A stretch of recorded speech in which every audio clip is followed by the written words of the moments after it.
en escenario post-pandemia. El eje del seminario es explorar las perspectivas de futuro en 3 encuentros con temas específicos. El primer encuentro tuvo lugar el pasado 23 de junio y trató sobre la propiedad intelectual y la salud pública. Para quienes no hayan podido ver esta charla, pueden ahora mirar la grabación en el canal del CEIDE en YouTube. Mientras que la reunión de hoy será debidamente presentada por la doctora Isabel Morín, que oficiará de moderadora. Además, tendremos un tercer encuentro el día martes 21 de julio, que tratará sobre temas de propiedad intelectual e innovación. Este evento es organizado por el CEIDE, de la Facultad de Derecho de la Universidad de Buenos Aires y el South Center. El CEIDE es un centro de investigación de la Facultad de Derecho de la Universidad de Buenos Aires, fundado en 1986 y que constituye uno de las más importantes usinas del pensamiento académico en propiedad intelectual y comercio internacional de Latinoamérica. El CEIDE se encuentra dirigido por la profesora Sandra Negro. El South Center fue fundado en 1995. Es una organización intergubernamental de países en desarrollo de enorme prestigio internacional por su tarea académica, que ayuda a los países del sur a combinar sus esfuerzos y experiencias para promover sus intereses comunes en el ámbito internacional. Su sede se encuentra en Ginebra, Suiza, y es dirigido por el reconocido experto argentino, profesor Carlos Correa, que a la vez, por 20 años, dirigió el CEIDE juntamente con la doctora Sandra Negro. Por lo tanto, estamos muy contentos con la oportunidad de organizar este seminario conjuntamente y no podemos dejar de sentir un natural orgullo. Por último, pero no por ello en último lugar, el CEIDE quiere expresar su agradecimiento a 3 de sus investigadores que cargaron sobre sus hombros la organización de este evento.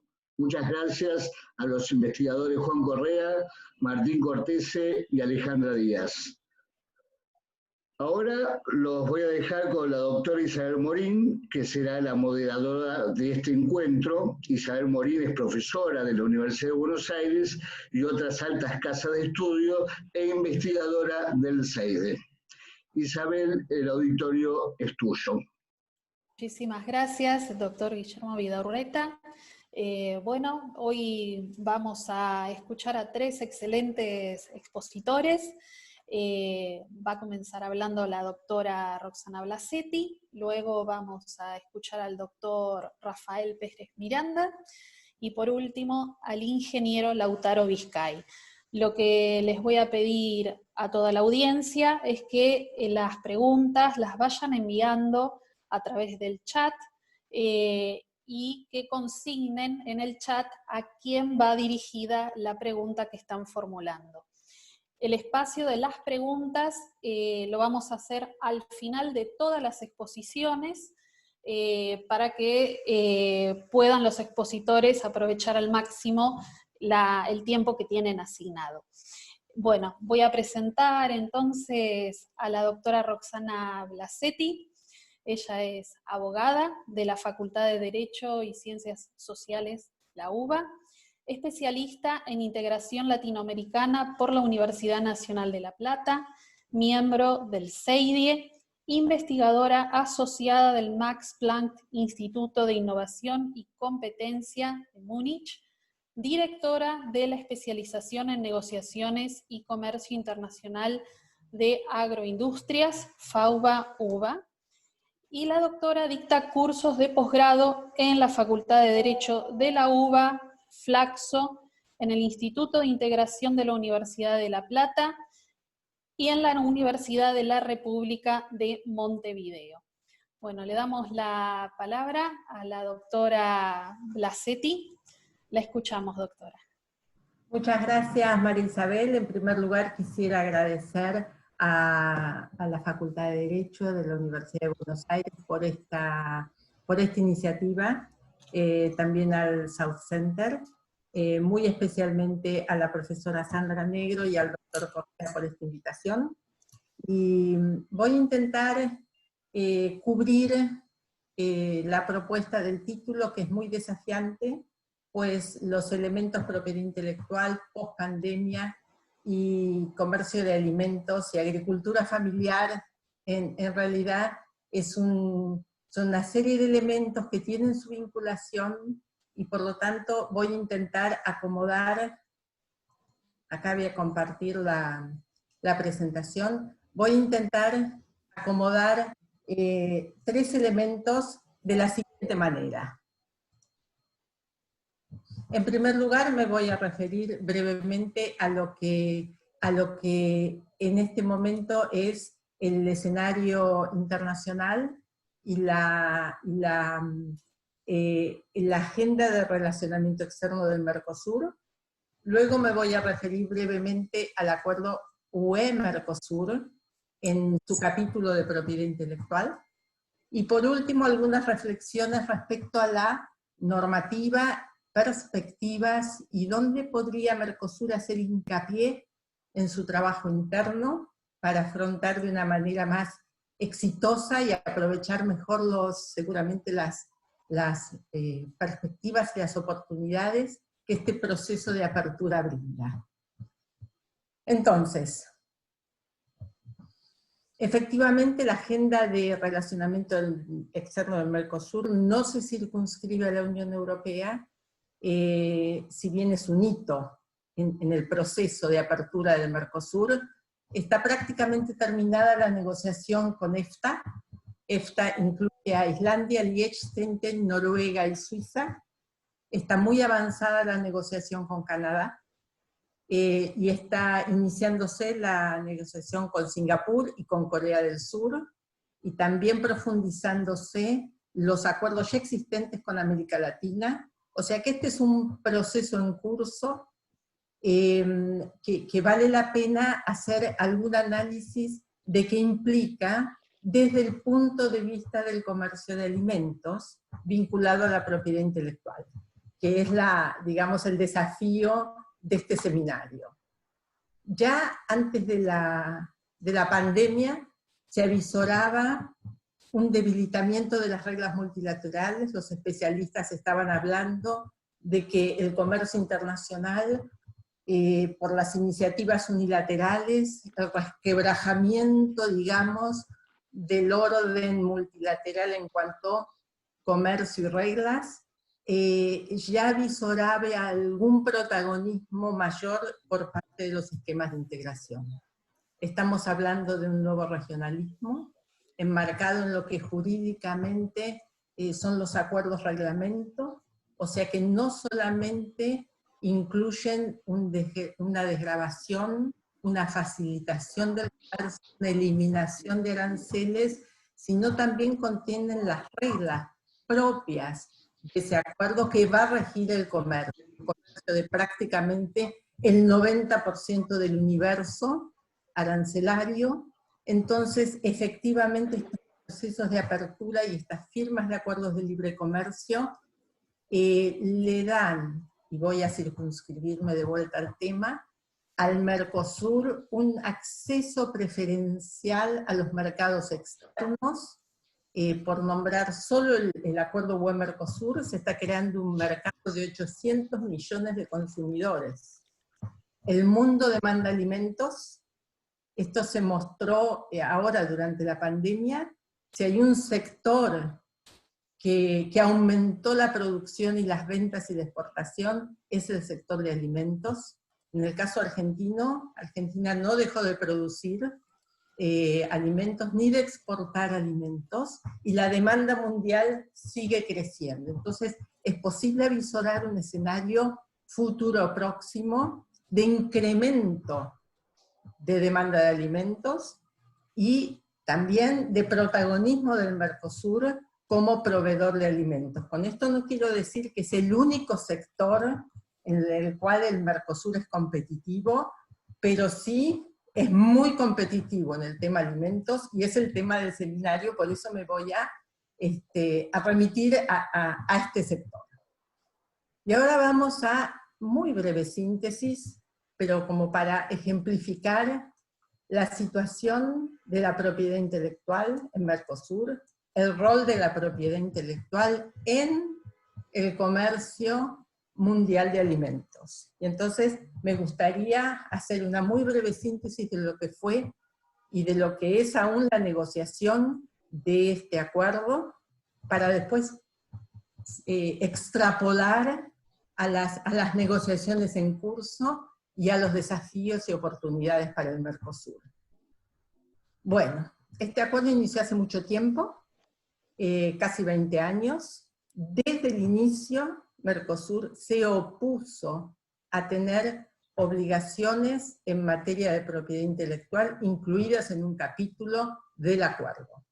Esto se sostuvo durante todos los años que duró la negociación, hasta marzo de 2017, donde Mercosur cedió a la demanda europea y habilitó la incorporación de la negociación bajo texto de un capítulo de propiedad intelectual. ¿Por qué se negaba Mercosur a tener un capítulo de propiedad intelectual con obligaciones? Primero, porque como ustedes bien saben, la propiedad intelectual no está cubierta por el artículo 24 del GATT, por lo tanto, cualquier concesión a la contraparte en materia de propiedad intelectual, esto quiere decir cualquier concesión plus el estándar multilateral del acuerdo ADPIC, implica su concesión inmediata a otros miembros del OMC no parte del acuerdo, en este caso birregional.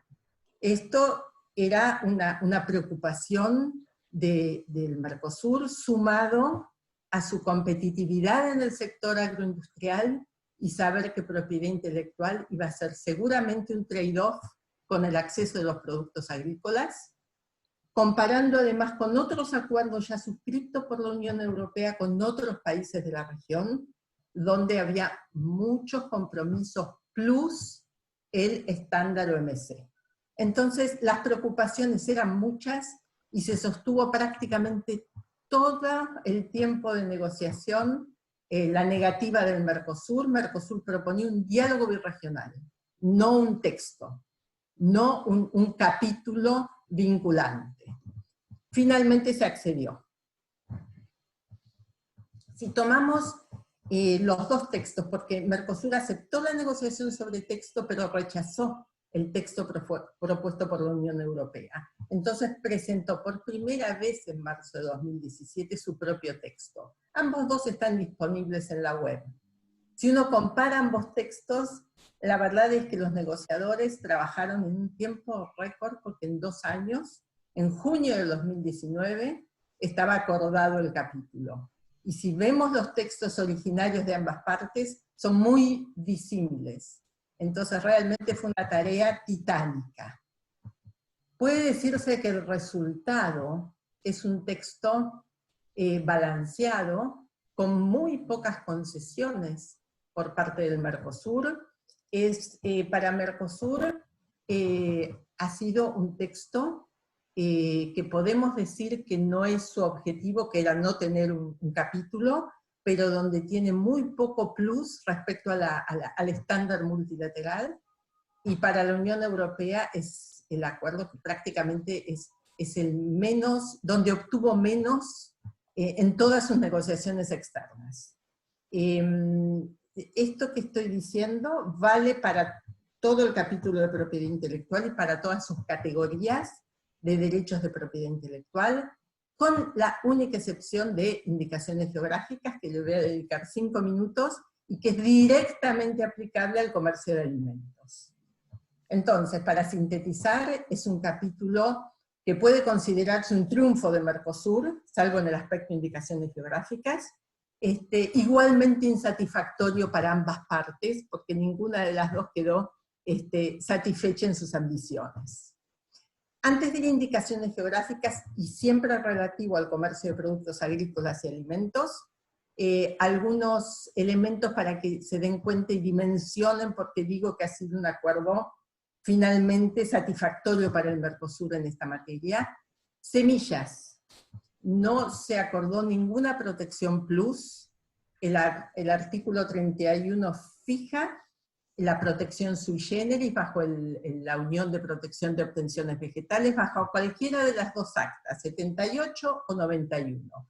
Por lo tanto, el Mercosur, que no patenta las semillas, mantiene UPOV 78 y la Unión Europea UPOV 91. No implicó ningún plus, que este era un tema muy controvertido. Asimismo, en el tema patentes y datos de prueba, sencillamente no quedó texto.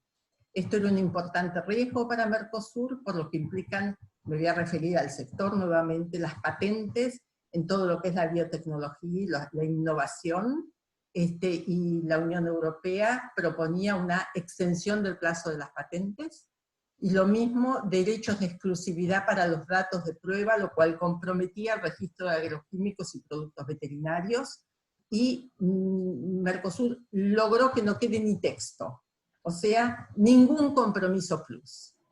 Respecto a recursos genéticos es muy interesante porque quedó un muy buen artículo referido a los recursos genéticos y los conocimientos tradicionales que promueve y protege la biodiversidad.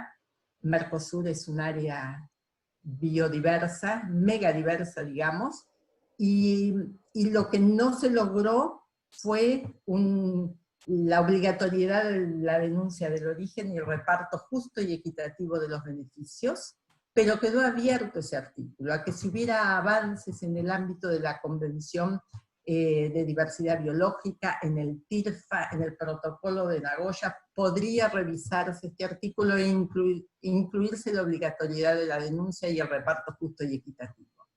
Así que en materia de propiedad intelectual vinculada con el sector, la verdad que Mercosur quedó muy satisfecho y la verdad que es un ejemplo de acuerdo. Vamos a las indicaciones geográficas. Indicaciones geográficas fue un tema muy controvertido. Piensen que somos producto de la inmigración europea. Muchísimos productos tienen el nombre, digamos, de nombres protegidos con indicaciones geográficas en la Unión Europea. La Unión Europea lo planteó siempre como un tema de acceso al mercado, un punto que es definitorio para lograr un acuerdo. Es con indicaciones geográficas o no hay acuerdo, digamos. Y efectivamente fue un trade-off para el acceso de productos agrícolas. Voy a explicarlo muy brevemente para que se comprenda, porque es muy interesante. Se acuerdan estándares de protección plus, que ahora les voy a explicar, pero no se acuerdan en general, se circunscriben a dos listas de indicaciones geográficas. Dos listas que son la lista europea y la lista Mercosur. 350 indicaciones geográficas europeas, 220 indicaciones geográficas del Mercosur. En pantalla estás viendo cómo se distribuyen por los países. ¿Por qué Mercosur tiene menos? Porque no tiene más indicaciones geográficas registradas. Es todo lo que tenemos. En cambio, la Unión Europea tiene miles. A nivel comunitario, por supuesto que a nivel país tienen muchas más. Y solamente nos presentó 350. Entonces, en un anexo, que es el anexo 2, figuran las dos listas. La protección plus que se pacta para ese listado. No es en general. Cada parte sigue con su régimen de propiedad intelectual. ¿Ok? Esto nos trae algunos problemas legales en los países que ahora voy a explicar. Entonces, no se pasan a registrar en los países estas listas, queda protegida por el acuerdo.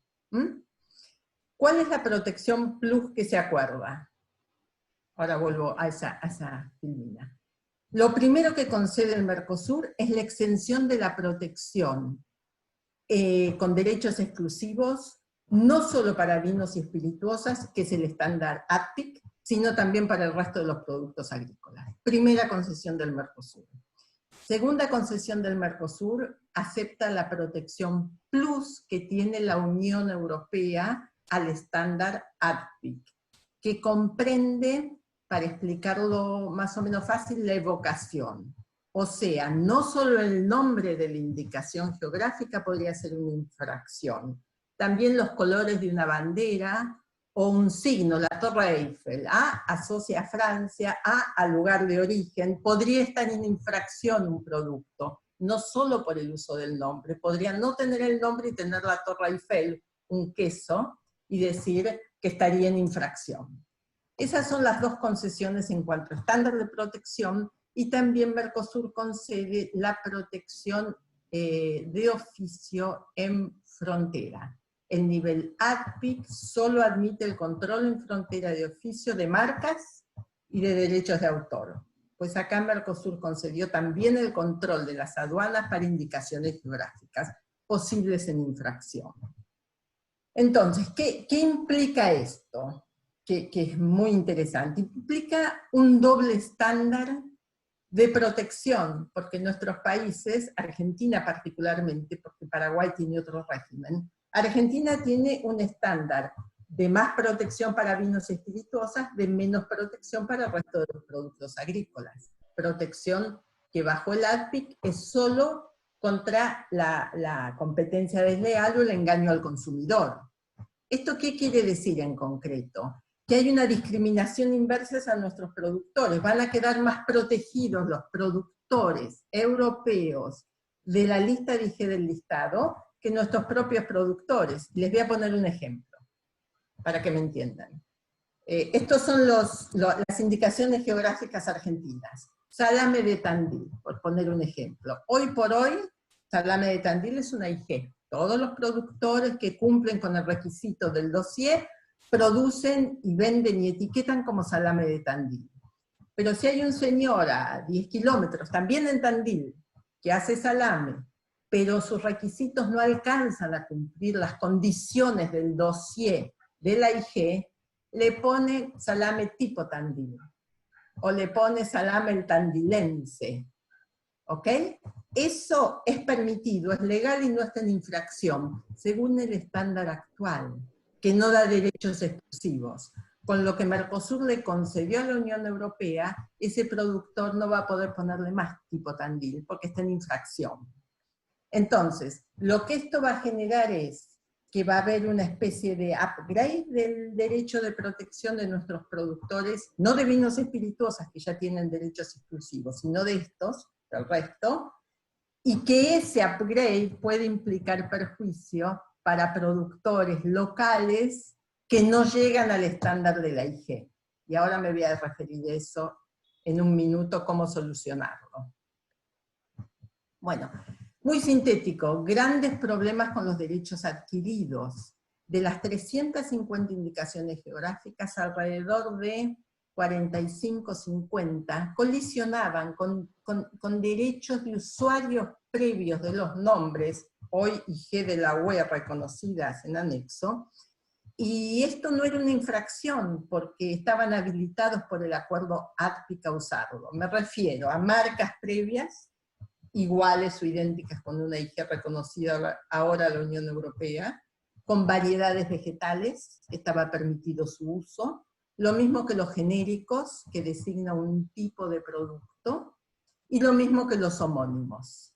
Se acordaron soluciones para cada caso, nada fácil de acordar, muy conflictivo, no tanto en el caso de las marcas, donde se decretó la coexistencia. Marca previa, IG reconocida a la UE, en mercado de Mercosur, e IG reconocida al Mercosur, en mercado europeo, coexiste con las marcas. Patagonia es una marca en Europa, y se la reconoce como IG de Argentina, del Mercosur. Coexisten. Nadie se va del mercado. Coexisten en el mercado europeo y Mercosur. Eso se resolvió así. Variedades vegetales, solución sui generis. En algunos casos se permite seguir usando el nombre de la variedad. En otros casos se abandona por parte del Mercosur el uso de la variedad. Variedades emblemáticas como Prosecco o ciruelas Dayen, que produce Argentina. Esto no quiere decir que dejen de producir la ciruela. No la pueden nombrar más como Dayen, o no pueden nombrar más el vino como Prosecco, o como Margaux, o como Bordeaux. Son las variedades que no se pueden seguir usando porque ahora están protegidas como IG. Otras Otras se pueden seguir usando y otras tienen un plazo, por ejemplo, de 10 años, tiene las ciruelas de Allen, que pueden seguirlo usando hasta un plazo y ahí deben abandonarlas. La gran pelea fue con los genéricos y también hubo algunos nombres que se permite la continuidad del uso, y ahora lo voy a explicar. En otros casos, muchos se tiene que abandonar el uso inmediato, y en otros se dio plazo de gracia, para seguirlo usando durante un tiempo. En el caso de los vinos, ningún genérico de los vinos, champán, oporto, jerez, se permite su continuidad de uso, pero tienen largos plazos de adaptación para el abandono. Y por último, los homónimos, hubo 2 casos de homonimia en los listados, La Rioja con La Rioja Argentina, Ribera del Duero de España con Ribera de Uruguay. Estos 2 casos se resolvieron no dándose protección recíprocamente la Unión Europea con el país del Mercosur, que tiene la homonimia, y sí libre en el mercado de los otros 3 países. Estas son las 9 soluciones de la cláusula del abuelo, como se llama. Los usuarios previos que podrán seguir usando los nombres que son IG protegidas. Conclusión, no se le da full protection a las IG de Europa, que como dice Europa, son las más redituables, las que han terminado compartiendo con los usuarios previos del Mercosur. Estos son Parmesano Reggiano, Fontini, Gruyère para los 4 países, que habilita la continuidad del uso de Parmesano, Parmesão en Brasil, Reggianito, Fontini, Gruyère. Se continúa el uso. Para 2 países del Mercosur, Brasil y Argentina, pueden continuar el uso de Ginebra, si bien es una IG que está en el listado. Y para un solo país del Mercosur se concedió. Steinhager es una cerveza para Brasil, Manchego es una excepción para Uruguay, Gorgonzola y Grana son quesos exceptuados para Brasil, y Grappa Miel, una bebida alcohólica en Uruguay. Estas son las soluciones que se acordaron. Finalmente, y ya pasando a la última parte de mi exposición, voy a volver al... ¿Qué se fue? Acá está. Ahí se ve otra vez. Ahí volvió. ¿Qué pasa con el Mercosur y dónde deberíamos hacer el foco? Luego de la breve síntesis de lo que es el acuerdo UE-Mercosur, capítulo de propiedad intelectual, primera reflexión. Sería muy importante que Mercosur trabaje sobre normas de propiedad intelectual regionales, porque negociando como bloque sin normas regionales y con normas nacionales, es muy difícil, es realmente muy difícil la negociación. La Unión Europea tiene normas regionales y negociaba como bloque. Mercosur negociaba como bloque sin normas regionales. ¿Dónde haría hincapié? Y esta es una evaluación personal. ¿Dónde haría hincapié en los trabajos que debería encarar el Mercosur? Agregado de valor a sus producciones, directamente vinculado a los alimentos y a la producción agropecuaria. Es una clara oportunidad la apertura de mercados externos para alimentos. En la medida que agreguemos valor a los alimentos, tendremos mejor rentabilidad, además de las preferencias arancelarias. ¿Qué es el agregado de valor? Indicaciones geográficas, bueno, en este caso, ejemplo, 220 en mercado europeo.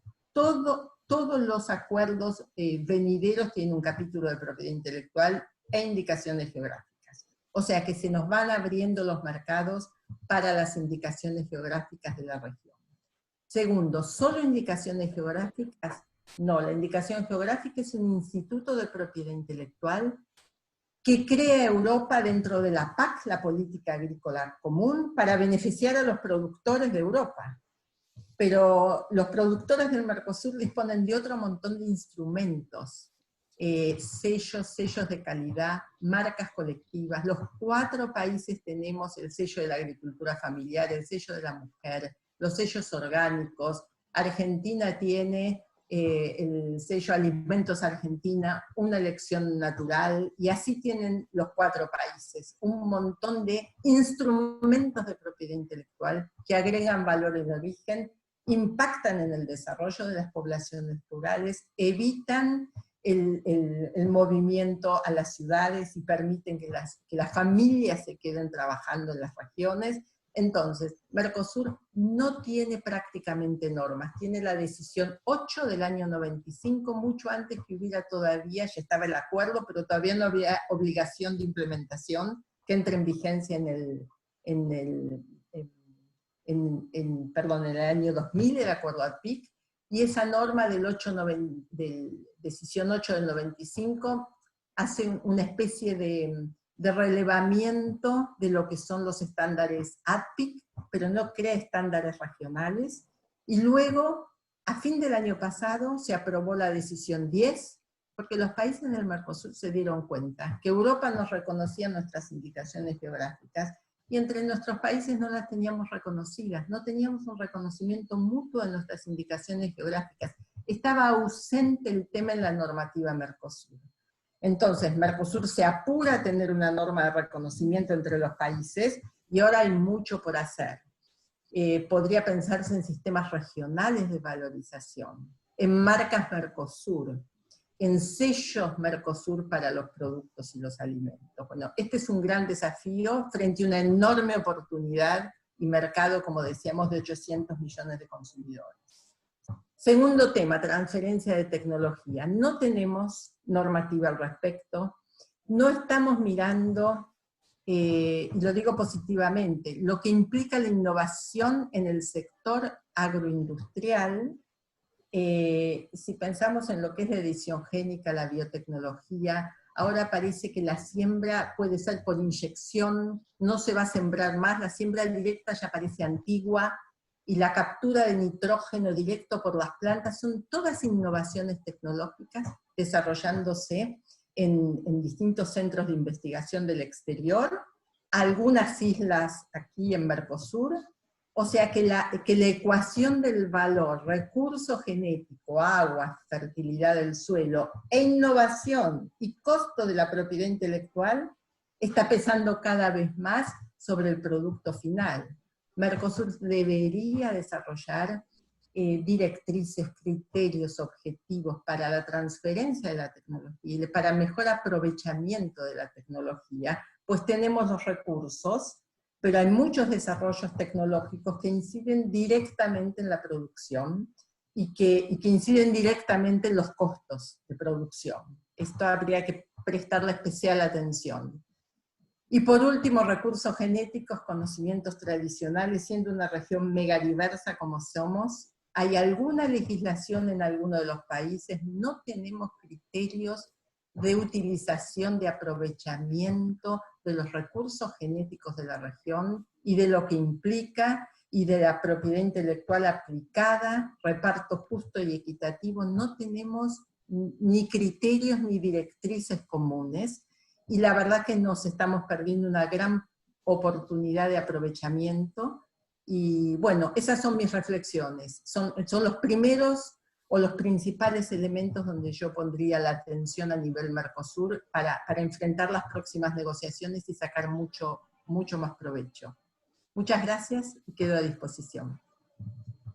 Bueno, muchísimas gracias, doctora Roxana Blasetti, por tan excelente y clara exposición del tema.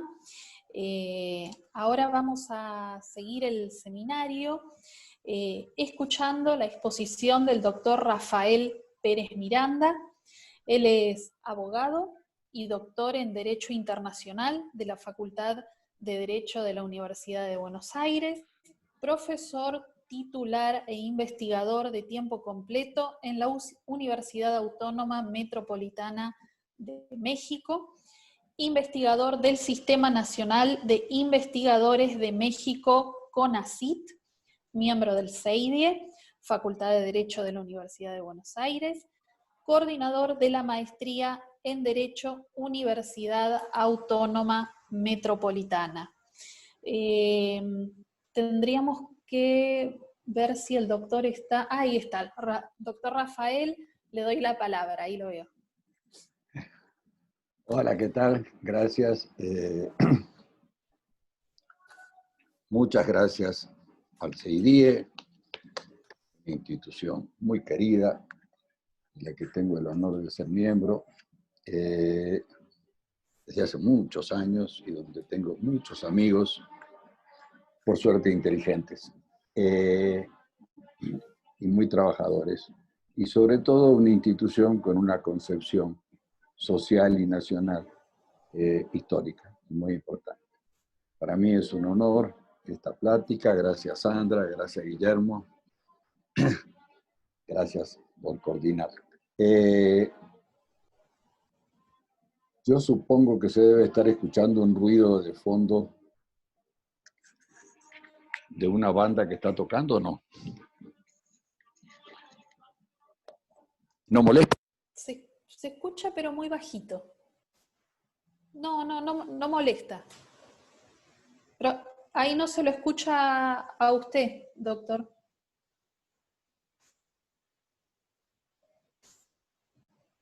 No se lo... Yo veo como que está conectado el audio, pero no se lo escucha. No, se perdió el sonido.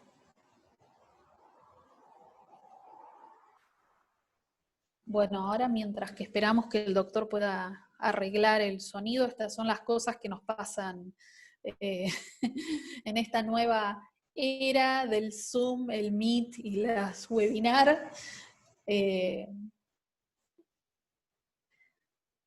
No, yo no lo veo que esté silenciado. Me parece que es un problema que tiene él con el audio de los auriculares que tiene. Ahí se silenció el mismo. A ver ahí, doctor, si lo escuchamos. No se escucha. Quizás si desenchufa, ahí es un rodito. ¿Pero ahora me escucha? Ahora, ahí se le escuchó. Ok. Ahí está. Ahora lo recuperamos. Okay.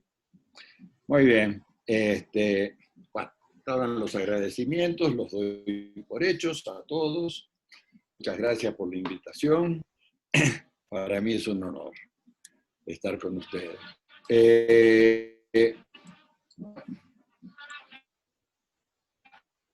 Como suele suceder, uno pone un ejemplo bueno y un ejemplo malo.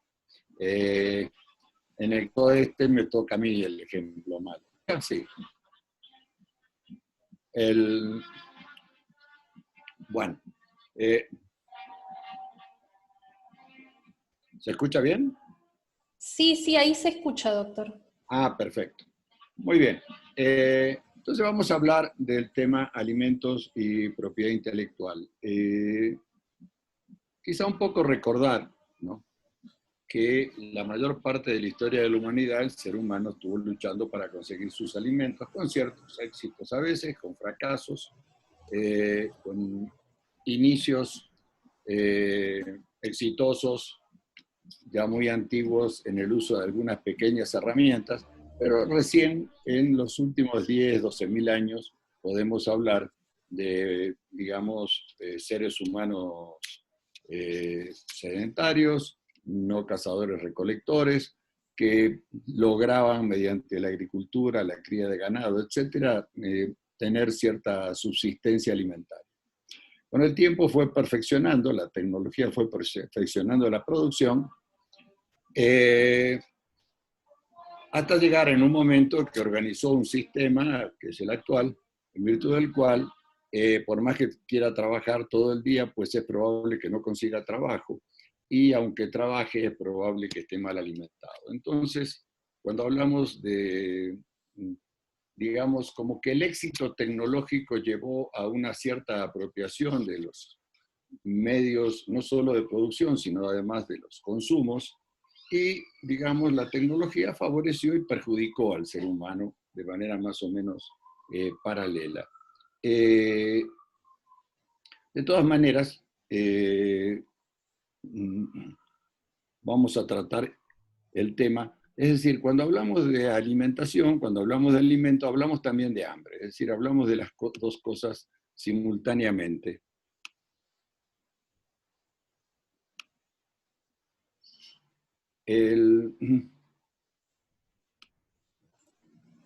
Muy bien. Entonces, vamos a comenzar precisamente con el tema del hambre. Es decir, uno de los temas que nos preocupa, que nos debe preocupar. Podemos decir que en general se producen, según informes oficiales, FAO, etc., se produce la cantidad de energía, la cantidad de alimentos que necesitaría toda la humanidad para estar regularmente bien alimentada, más o menos bien alimentada. Pero el derecho a la alimentación no solo implica la disposición de alimentos, también implica la accesibilidad a los alimentos. Y acá tenemos algunos datos sobre lo que está sucediendo en el mundo, pese a una propuesta seria de eliminar el hambre del mundo, digamos que sería uno de los primeros puntos a lograr, pues ese intento ha sido un fracaso. Más o menos llevamos 3 años de estabilidad en la cantidad de personas con hambre, en situación de hambre, y digamos un número muy importante de personas que carecen de un acceso regular a alimentos. Entonces, ese pasa a ser un problema que últimamente se ha agudizado, pero además de agudizarse, ha generado la preocupación de muchos académicos, autores de diversas ideologías, que han comenzado a preocuparse muy seriamente sobre el tema de la desigualdad.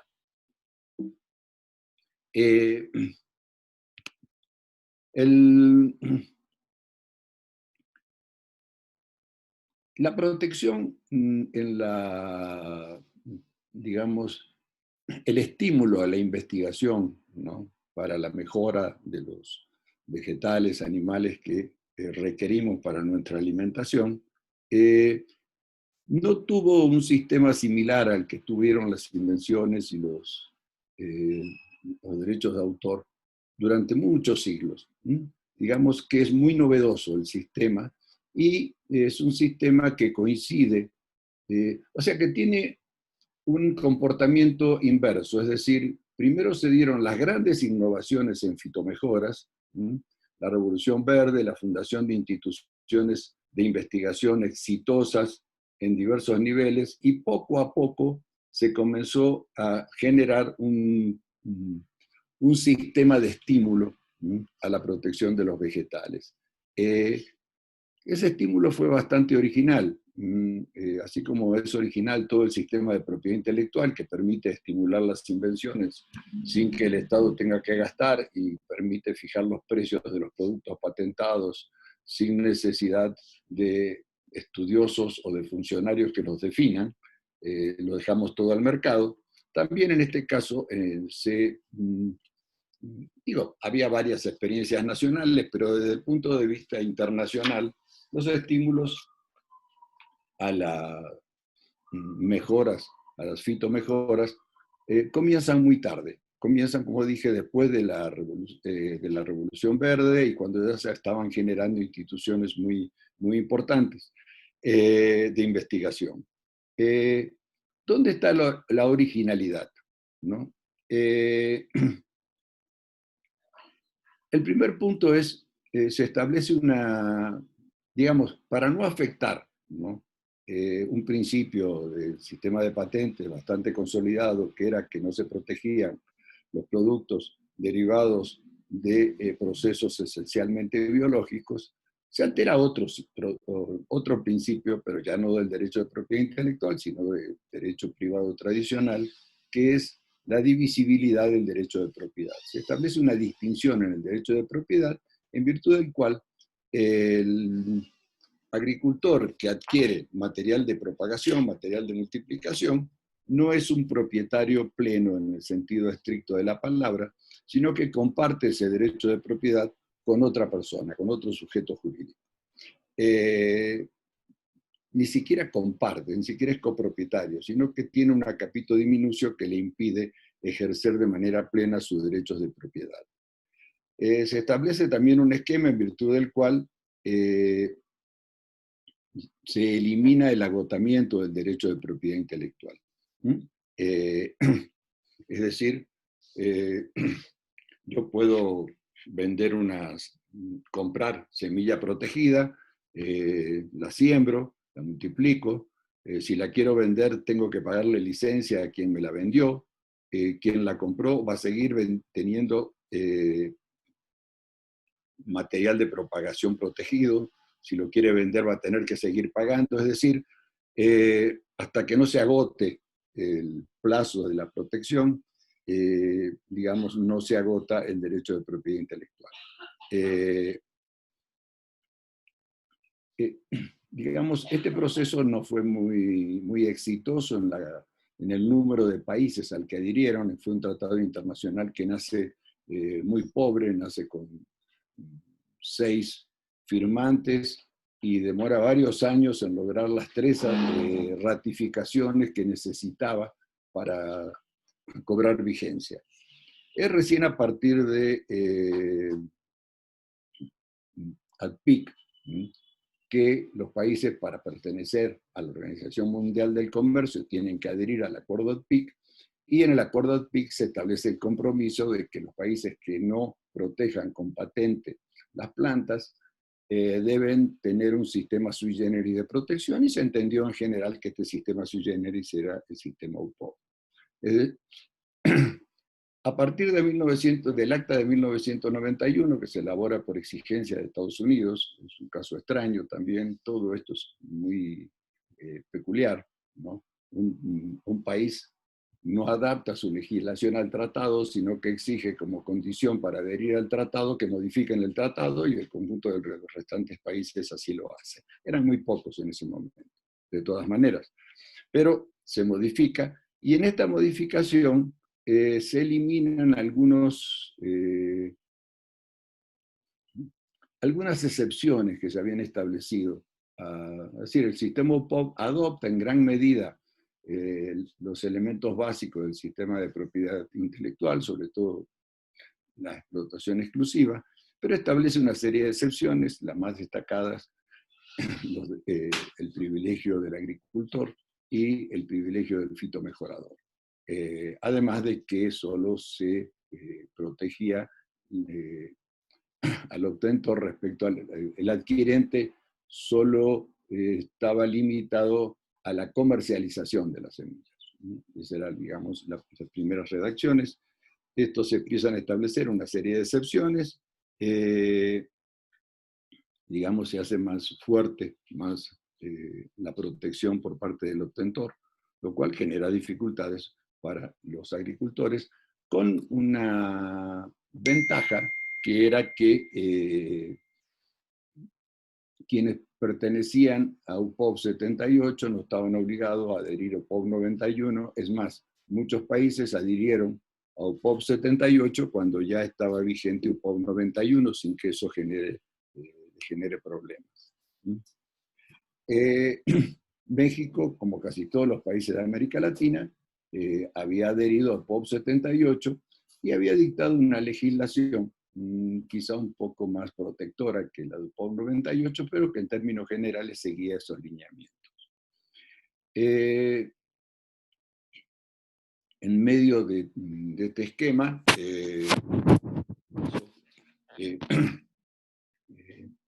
digamos, los problemas que tuvieron los países industrializados para avanzar en la renegociación de todos los acuerdos de la OMC, digamos, dificultades que estaban centradas en que no querían hacer las concesiones que habían prometido cuando se firma el Tratado de Marrakech, hace que los países industrializados decidan que en la medida en que no pueden avanzar, ¿no?, sobre la OMC, avanzar con los países, negociando por separado con cada uno de los países. Y México es uno de los primeros países que comienza a negociar múltiples tratados de libre comercio. Pero el principal tratado de libre comercio que había firmado México tenía una ventaja, que era muy viejo, se había negociado en paralelo a la negociación del acuerdo ATPIC. En virtud de ello, el capítulo de propiedad intelectual del Tratado de Libre Comercio era idéntico a ATPIC. Entonces no tenía, digamos, las cláusulas llamadas ATPIC Plus o ATPIC Extra. Era exactamente ATPIC. Durante mucho tiempo, Estados Unidos presionó para que se renegociara el Tratado de Libre Comercio para América del Norte. Canadá y México se negaban sistemáticamente porque sabían que cualquier renegociación implicaba pérdidas importantes, no solo en materia de propiedad intelectual, también en materia de regulación de la inversión, también en materia de comercio, etc. Entonces, se negaron permanentemente, hasta que llega el señor Trump. El señor Trump, todos conocemos el sistema de negociación económica y política del señor Trump, pues en materia económica directamente dijo: a mí los tratados que no me gustan, pues me retiro. De todos los tratados que no me agraden, me retiro. Y como primera prueba de que estaba dispuesto a hacerlo en materia mercantil también, hoy sabemos que se retiró de la OMS el día de hoy, la Organización Mundial de la Salud, hizo efectivo ya el retiro. En materia comercial, lo primero que hace es retirarse de un tratado que había firmado Obama, que era el Tratado Transpacífico. Entonces, el Tratado Transpacífico, que ya había sido firmado, que inclusive algunos países estaban ya en aras de ratificar, se retira de Estados Unidos, y entonces un tratado firmado por 12 países, al retirarse de Estados Unidos, por una cláusula que sería largo de explicar, al retirarse de Estados Unidos no podía cobrar vigencia el tratado, se necesitaba que fuera ratificado por países que controlaran el 85% del Producto Nacional del conjunto de los países, y entonces se tiene que negociar un nuevo tratado. En ese nuevo tratado tuvimos la suerte de que por presión de Canadá, no se eliminaron las disposiciones que podríamos considerar como ATPIC Plus, es decir, se eliminó en gran parte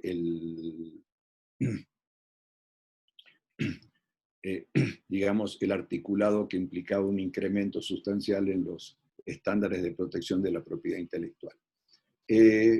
Entonces, luego de tomar esa medida, Trump dijo: si no abren la renegociación del Tratado de Libre Comercio para América del Norte, Estados Unidos se retira. Como ya había demostrado que estaba dispuesto a hacerlo, ya no era broma, no era como las negociaciones con los otros presidentes,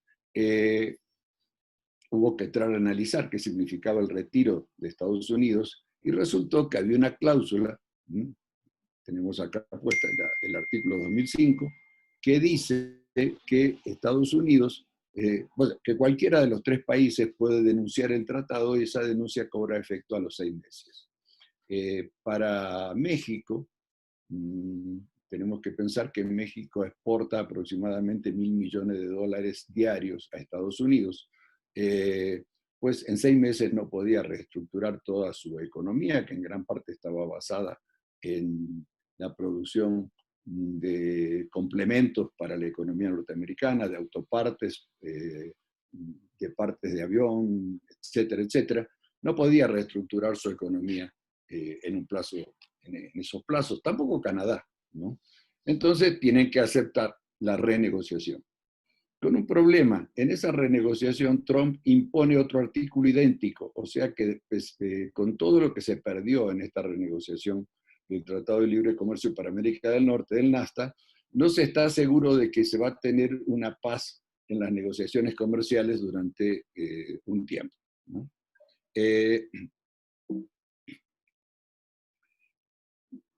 Entonces, esa es la explicación de por qué se cometió el error de reabrir la negociación. ¿Qué sucede en el tema alimentos, en el tema vegetales? Pues se impuso una cláusula que ya estaba en el TPP, ¿no? Que es el compromiso de México de adherir a UPOV 91. En este tema Canadá no tenía ningún problema, ni lo tiene, ¿no? En pasar UPOV 91, para México sí, es un problema serio, ¿no? En lo que hace a todo su esquema de producción agrícola. Inclusive porque tenemos que tener claro que UPOV 91 es nociva, ¿no? En cuanto elimina ciertos privilegios que había dentro del sistema, pero tenemos que tener claro también de que en gran medida el problema de UPOV 91 es que uno no confía demasiado en los gobiernos, ¿no? Y entonces es probable que muchas de esas posibilidades que ofrece UPOV 91, por ejemplo, legislar aceptando la doble protección, pues es probable que los países lo hagan. Pues México quedó comprometido ya en el TPP 11, o sea, en el TPP que se firmó sin Estados Unidos, quedó comprometido a adherir a UPOV 91. ¿En qué más se avanza en el TMEC respecto a la protección de vegetales, respecto al tema alimentos? Se agrega una cláusula que dice que si bien se puede, es decir, se separa la posibilidad de excluir el patentamiento de animales de la posibilidad de excluir el patentamiento de plantas. Y entonces dice que una parte puede excluir la patentabilidad de plantas, pero se compromete a, digamos, incorporar a la materia patentable las invenciones derivadas de las plantas. Este tema, que es argumentado, que en general, digamos, se lo vincula a la posibilidad de patentar fármacos, etcétera, originados en organismos vivos. Sin embargo, es suficientemente amplio como para que se pueda argumentar que permite o que hace posible el patentamiento de semillas. En definitiva, las semillas son un derivado de las plantas, por lo tanto, existe esa posibilidad.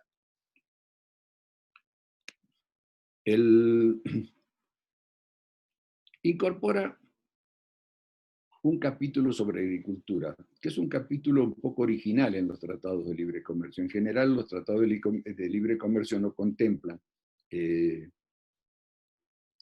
un capítulo especial sobre agricultura. Y acá tiene una motivación especial, ¿no? Está vinculado al tema, digamos, no de los recursos genéticos en sí mismos. También hay un capítulo sobre medio ambiente, donde se trata todos los temas ambientales que no afectan a Canadá ni Estados Unidos. Es decir, no se habla en el capítulo de medio ambiente, aunque parezca mentira, no se toca el tema del convenio de diversidad biológica y no se toca el tema del cambio climático. En este caso se incorpora un capítulo de agricultura, ¿no? Donde el tema agricultura en general tiene muy poco peso. Se limita prácticamente al tema en una primera parte sobre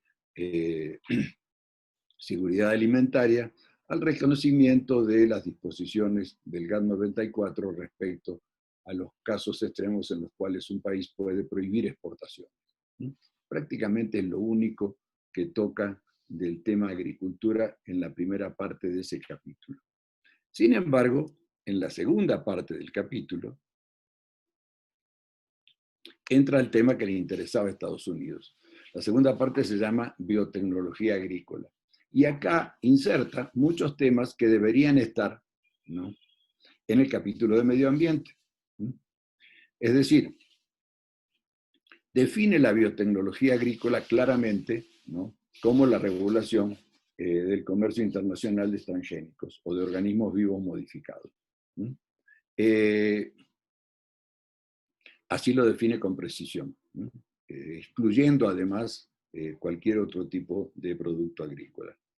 Y las partes declaran, ¿no?, en este subcapítulo, en este capítulo medio, dicen: las partes confirman la importancia de alentar la innovación agrícola y facilitar el comercio de productos de la biotecnología agrícola.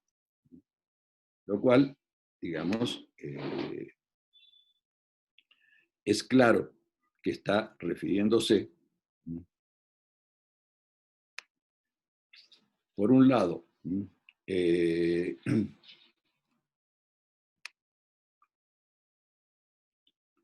si nosotros decimos que es importante alentar la innovación agrícola, y por la innovación agrícola tenemos como subtítulo la biotecnología agrícola, va a resultar muy difícil no asociar alentar con proteger mediante sistemas de propiedad intelectual, es decir, mediante patentamientos de semillas transgénicas. Y por otro lado, si es también importante facilitar el comercio de productos de la biotecnología agrícola, pues va a ser muy difícil ser exigentes en las medidas de bioseguridad. Por supuesto que, al igual que comentaba Rosana sobre el convenio de Mercosur con la Unión Europea, tampoco en este caso ni por asomo se toca el tema de la genealogía. Sin embargo, quiero aclarar que si bien no está regulado de manera, si bien no es causal de nulidad, ¿no?, es cierto que España, Francia, Alemania, Gran Bretaña, ¿no?, exigen, ¿no?, cuando se solicita una patente de donde su origen es organismos vivos, ¿no?, que se presente un informe sobre dónde se obtuvo el producto que dio origen a lo que se quiere patentar y si se cumplieron con las normas correspondientes al protocolo de Nagoya. Aclara la legislación española, la de los otros países, que esto no es causal de nulidad, pero es una exigencia. Y es una exigencia que Estados Unidos no ha obstaculizado ni ha cuestionado frente a la OMC, etcétera, etcétera. Sin embargo, México, país megadiverso, uno de los principales países megadiversos del mundo, cuando reglamenta su legislación sobre propiedad industrial, no incorpora la exigencia de la genealogía, ¿no?, como mecanismo para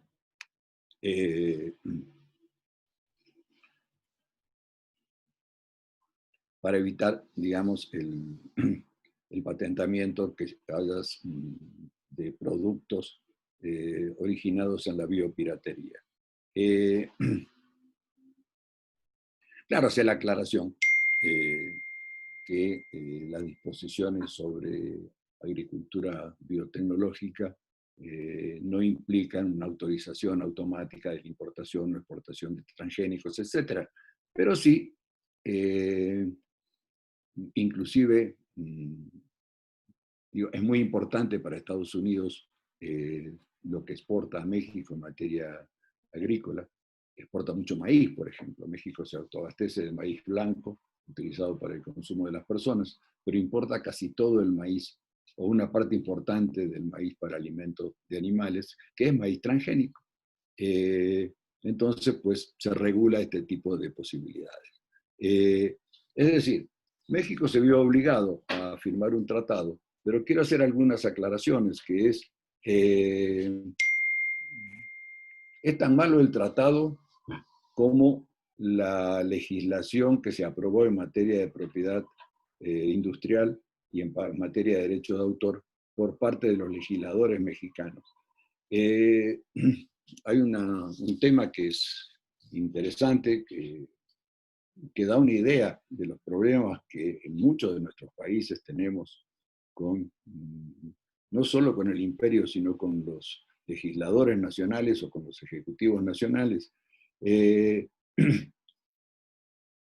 Después que se aprobó el TEMEC, ¿no?, cuando pasó a la aprobación de la Cámara de Representantes de Estados Unidos, los demócratas dijeron que ellos no aceptaban, no lo podían aprobar, porque los laboratorios habían no solo intentado, como se acostumbraba, no solo habían presionado para que se legislara en el resto de los países, igual que en Estados Unidos, sino que además habían establecido cláusulas que obligaban a Estados Unidos a modificar sus normas sobre sobre propiedad industrial.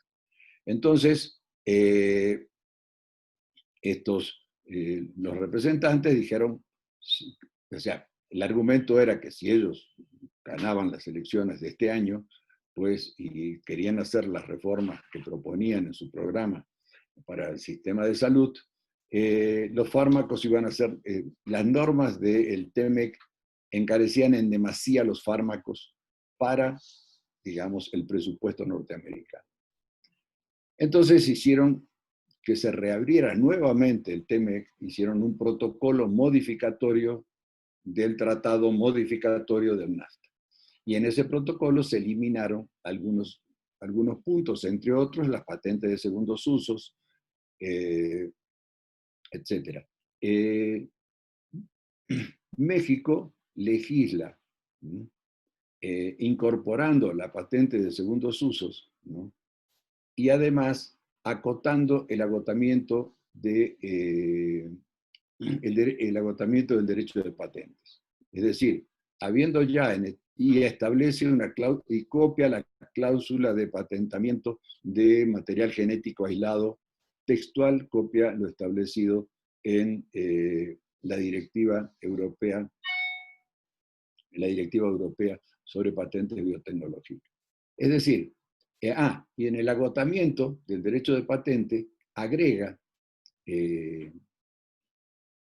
de manera específica que ese agotamiento se da solo en México, siendo que hace poco, ¿no?, en Estados Unidos, la Suprema Corte de Estados Unidos aclaró, ¿no?, que si bien la legislación norteamericana no especifica si el agotamiento es nacional o internacional, se debe entender que el agotamiento de patente es internacional.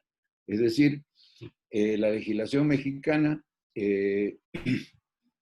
va más allá, ¿no? Es decir, por un lado contradice el fallo contra Miriat, es decir, donde la Corte dice que el mero aislamiento de un gene o de un fragmento de gene no es patentable, y contradice, ¿no?, también un fallo de la Suprema Corte de Estados Unidos diciendo que el agotamiento del derecho de patente es internacional.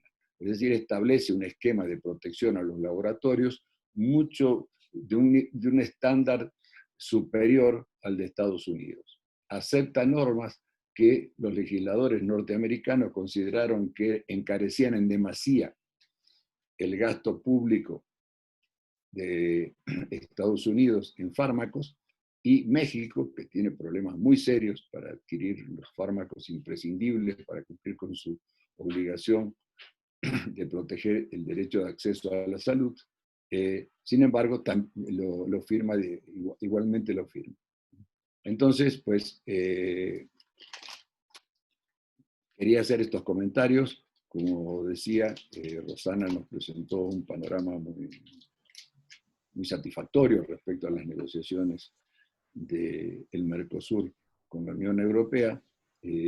Nuestras negociaciones con Estados Unidos fueron pésimas, nocivas para la economía mexicana, nociva para los ciudadanos mexicanos, y sobre todo en materia de fármacos, en un momento tan difícil como es este momento que estamos viviendo. Es decir, en plena pandemia se elevan los estándares de protección de los fármacos, en muchos otros temas que no es este el momento para describir. Bueno, eso es lo que quería un poco comentar. Gracias. Bueno, doctor Rafael Pérez Miranda, muchísimas gracias por tan clara exposición y habernos enseñado sobre este tema. Ahora vamos a pasar al tercer y último expositor, que es el ingeniero Lautaro Vizcay, es ingeniero agrícola por la Universidad Luterana de Brasil, es maestrando en alimentos y agronegocios de la Universidad Nacional de Entre Ríos, Facultad de Ciencias Agropecuarias, secretario técnico de la Reunión Especializada de Agricultura Familiar del Mercosur. El ingeniero integra el área de desarrollo rural del CCU, Centro Cooperativista Uruguayo. Es además consultor en desarrollo rural y diálogo sobre políticas públicas para la FAO, RLC, y es colaborador en el curso de Desarrollo Rural y Seguridad Alimentaria de la Universidad de la Integración Latinoamericana. Ingeniero Vizcay, le cedo la palabra para que arranque con su sesión. Bueno, muchas gracias. Buenas tardes a todos. Agradecer primero que nada a la Facultad de Derecho de la UBA, al importante centro, lo que es el CEDIE, a la profesora Sandra Negro por haber tenido en cuenta de incorporar en este ciclo de charlas a la agricultura familiar. Agradecer a Roxana, a Rafael, por la excelente... Es un placer compartir este panel con tan ilustres profesores e investigadores y personas comprometidas con el derecho, y en este caso con un tema tan particular como es la agricultura. Tomo lo que Rafael decía, realmente del neolítico a esta crisis contemporánea y atravesada por el COVID ahora, es un marco muy importante para reflexionar, y nos trae realmente, creo que a todos, una oportunidad para reflexionar sobre las agendas a nivel global, las agendas a nivel social, económico, ambiental. Rafael hacía mención a la crisis de la pobreza, ¿no?, del acceso a los alimentos en la región, de las metas de la Agenda 2030 y los ODS, que son prácticamente inalcanzables en este momento frente al escenario post-pandemia, y cómo va a quedar la región, al menos en nuestro caso de América Latina y Caribe, con impactos y daños, en muchos casos, irreversibles. Y nos va a costar muchísimo, no solo recursos fiscales, pero talento y participación realmente cada vez más intensa de la academia en un nuevo pensamiento para el nuevo diseño de políticas públicas. Yo voy a compartir con ustedes rápidamente qué es la REAF Mercosur. La REAF Mercosur, voy a ver si puedo proyectar aquí, compartir pantalla, aquí. La Reunión Especializada de Agricultura Familiar es un órgano formal del Mercosur, es un órgano asesor del Grupo Mercado Común. Se crea en el 2004, se crea a instancias de una negociación, un acuerdo que lograron las gremiales agrarias del Mercosur, junto a las cancillerías, con un liderazgo en ese momento más pronunciado de Brasil, en el cual el motivo era cómo tener un Mercosur sin que una parte importante de quienes componen el sistema agrario de nuestra región no tuviera una representación formal, no pudiera asistir y asesorar al Mercosur en materia de producción de la agricultura familiar en la región. Así se crea la REAF en el 2004 como un órgano asesor. Es una característica particular de esta reunión, es que ya nace con la provocación de que sea un ámbito de diálogo sobre políticas públicas, es decir, más allá de la coordinación de los gobiernos y el liderazgo de los gobiernos en todo el proceso, incorpora a esta reunión la participación de las entidades organizadas de la sociedad civil junto a los representantes gubernamentales en todo lo que es la agenda de consensos necesarios para la agricultura familiar en el Mercosur. Esto es inédito, ya que a nivel global es una de las pocas experiencias, por ahí muy poco conocida, en el cual un bloque tiene un espacio específico para el tratamiento de las políticas diferenciadas de la agricultura familiar. El motivo también tiene que ver con esto que tomo la palabra de Rafael y creo que es importante, uno empieza a comprender una relación causal de muchas cosas al hablar de la disociación que decía Rafael, ¿no? Al momento en que disociamos sociedad y ambiente, sociedad-naturaleza, disociamos, nos alejamos de una visión sistémica de lo que son los sistemas productivos y la complejidad que implica la producción de alimentos, es complejo luego entender y componer marcos normativos regulatorios que tengan en cuenta toda la mega biodiversidad, como decía Roxana, de nuestra región. Esa disociación presente, profunda, en distintos campos, en distintos escenarios, es lo que nos repercute hoy también en las dificultades en materia de comercio de alimentos, en el debate sobre el abastecimiento y la seguridad alimentaria. Y esta reunión en particular vino a contribuir al Mercosur de que no hay una sola agricultura. Por eso felicito a la Facultad de Derecho de la UBA y al CEDI por distinguir de que existen muchas agriculturas dentro de la agricultura, ¿no? Como existen tantas vidas posibles de vivir, existen muchas agriculturas. Y particularmente en el Mercosur ampliado y en el Mercosur tenemos una variedad enorme de distintos tipos de productores, en el cual la primer iniciativa de crear la REAF fue visibilizar que la agricultura no es una sola, visibilizar de que hay sujetos en la producción de alimentos que son distintos, son diferenciados, todos importantes, todos sumamente trascendentes para nuestros países, pero son diferentes. Y eso implicaba en esta reunión especializada diseñar políticas públicas diferenciadas, preferenciales, adecuadas a un sector que hasta su momento era visto como un sector vulnerable, un sector minusválido, un sector carente, un sector que podría ser atendido básicamente desde una visión, una perspectiva de lo social.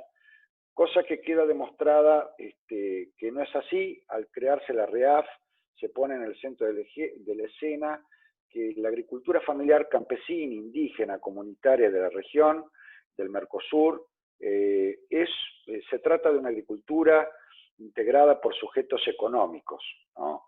Que necesitan un tratamiento desde esa perspectiva, desde la inclusión productiva y social, y que con políticas públicas podrían salir adelante. Hoy tenemos en la región del Mercosur, según los registros nacionales de la agricultura familiar, también impulsados por la REAF, cerca de 6 millones de agricultores familiares registrados con esta categoría de agricultor familiar campesino. Esta categoría, que es un acuerdo del Mercosur, que se puso de acuerdo en una norma, la 2507, delimita y caracteriza qué es la agricultura familiar para nosotros, ¿no? ¿De qué hablamos cuando hablamos de agricultor familiar? Para los que no están en la materia, un agricultor familiar vuelve a esta situación, nos retrotrae a esto que decía Rafael, de comprender esta relación entre sociedad, ambiente y territorio, también descrita por Roxana, en el cual nuestro agricultor es el que vive en el campo, el agricultor familiar campesino, es el que vive esencialmente de su producción, es el que tiene una relación con la tierra, los recursos naturales, con la biodiversidad que permite marcadas características de sustentabilidad. El agricultor familiar es el que trabaja con su familia, el agricultor familiar campesinos es el que contrata mano de obra, pero siempre que esté adecuada a su sistema económico. Y esto le da condiciones al Mercosur de caracterizar al agricultor familiar. Tenemos agricultores familiares en Argentina, en el sur, de 500 hectáreas, como tenemos agricultores familiares en Brasil de 1 hectárea. Todos agricultores familiares, bajo estos criterios que cada país definió de manera soberana. La REAF Mercosur lo que hace es orientar sobre políticas públicas. En este caso, vinculado al acuerdo Unión Europea-Mercosur y a todos los acuerdos y al relacionamiento externo del bloque, con una necesidad de construir, como bien decía Roxana, instrumentos, construir, tener la capacidad de construir políticas públicas hacia la interna del bloque que disminuyan las asimetrías y que nos posicionan mejor frente a no solo a la apertura de todos estos mercados que son muy atractivos, pero también sobre la cuestión de la protección, pero también sobre la cuestión de, bien mencionado, sobre el TIRFA, el protocolo de Nagoya, pero también sobre no romper y no generar más disociación, como mencionaba Rafael, entre esta relación tan cuidada, tan necesaria para nuestra región. Esa es la función de la REAF, proponer políticas públicas. Voy a pasar, hice una pequeña reseña sobre las políticas públicas que tenemos en la región del Mercosur. ¿Y qué es lo que más vemos o las más frecuentes? Políticas orientadas a la formalización del tema tierra, títulos de propiedad, seguridad jurídica en la tenencia de la tierra, con distintos avances en cada país. Políticas de investigación. La REAF Mercosur ha hecho varios trabajos vinculados con el CIDAD de Francia, ha hecho trabajos vinculados con el CAC en Centroamérica, con el Consejo Agropecuario Centroamericano, ha hecho trabajos con distintas universidades de la región, siempre tratando de acercar a la academia, y creo que esto es una oportunidad para que podamos pensar juntos, para que podamos realmente tomar la producción intelectual, científica y tecnológica que nuestros institutos y universidades de la región, en una red muy prestigiosa además, puede contribuir al diseño de políticas públicas, donde tenemos a los gobiernos y a las gremiales agrarias, sindicatos y organizaciones de la agricultura familiar participando. Las políticas de asistencia técnica y extensión rural son muy frecuentes en los países, hay una tradición, la asistencia financiera, los créditos, el asociativismo y el cooperativismo tan importante en nuestra región, las políticas de diferenciación de los productos, Roxana lo mencionaba, la REAF Mercosur ha hecho la promoción de sellos de la agricultura familiar, inclusive con el sello, con el logotipo del Mercosur, buscando en un primer momento, esto es importante, sobre la visibilidad de la agricultura familiar. Era importante salir de esa situación de invisibilidad para mostrarle a las sociedades, principalmente urbanas de nuestra región, a los consumidores, a los mercados, de que la agricultura familiar puede tener distinciones y debe tener distinciones a partir de los productos, cómo lo produce, el modo que lo produce, cuál es la tradición en esa producción que existe. Por eso creamos un sello, hoy existe en todos los países del Mercosur, es un sello que lo toman las organizaciones de la agricultura familiar y se vinculan desde ahí con los mercados de compras públicas, los mercados institucionales, mercados privados también a través de cadenas de valor, supermercadistas. Hay diferentes experiencias, pero hay un sello de la agricultura familiar, que no es un sello de calidad, sino que es un sello, diría un sello social, es un sello que nos permite decir, de este sector de nuestra sociedad, con esta identidad provienen estos productos. A esos sellos se le agregan todas las normas de inocuidad, todas las características necesarias para poder comercializar los productos. Tenemos, ahí está, a ver, las menos frecuentes o que no vemos en la región. Políticas de reforma agraria activas, créditos para la adquisición de tierras por parte de la agricultura familiar. Hay experiencias, Uruguay tiene una experiencia muy rica con el Instituto Nacional de Colonización del Uruguay, experiencia de más de 80 años. Brasil recientemente también está haciendo créditos para adquisición de tierra en jóvenes, seguros para la agricultura familiar, el tema riesgo climático, políticas para los efectos de cambio climático, es lo que no vemos tanto ahora, políticas para remunerar la prestación de servicios ambientales por parte del sector. No nos olvidemos que en verdad exportamos productos agrícolas, pero exportamos agua, fundamentalmente, exportamos nitrógeno, exportamos carbono, exportamos una serie de cuestiones, y la agricultura familiar, estos más de 6 millones de agricultores familiares campesinos, están distribuidos en distintos ecosistemas, en distintos biomas en toda la región, cumpliendo en una gran mayoría servicios ambientales para toda la sociedad. Políticas al desarrollo de alianzas público-privadas también son incipientes, no hay un volumen de políticas que permitan la inserción competitiva de la agricultura familiar en las cadenas de valor, que son las que principalmente tienen mayor participación en los acuerdos comerciales y en lo que es el relacionamiento externo del bloque. Algunos aspectos más sobre el capítulo de eficiencias, ¿no? Insuficiente información de políticas de facilitación de comercio y acceso a mercados. Las agriculturas familiares de la región y en sus organizaciones, el sector cooperativo también, no ha tenido información sistemática sobre el comportamiento de mercados. Esto no solo es por el Mercosur, pero la propia institucionalidad agraria muchas veces no ha llevado esa información, no ha llegado, precisa y actualizada sobre regulaciones, normas sanitarias, fitosanitarias, inocuidad, siempre con la idea de habilitar esa inserción en los mercados de la agricultura familiar, y en esta otra punta los consumidores, dándole garantías de dónde provienen esos productos.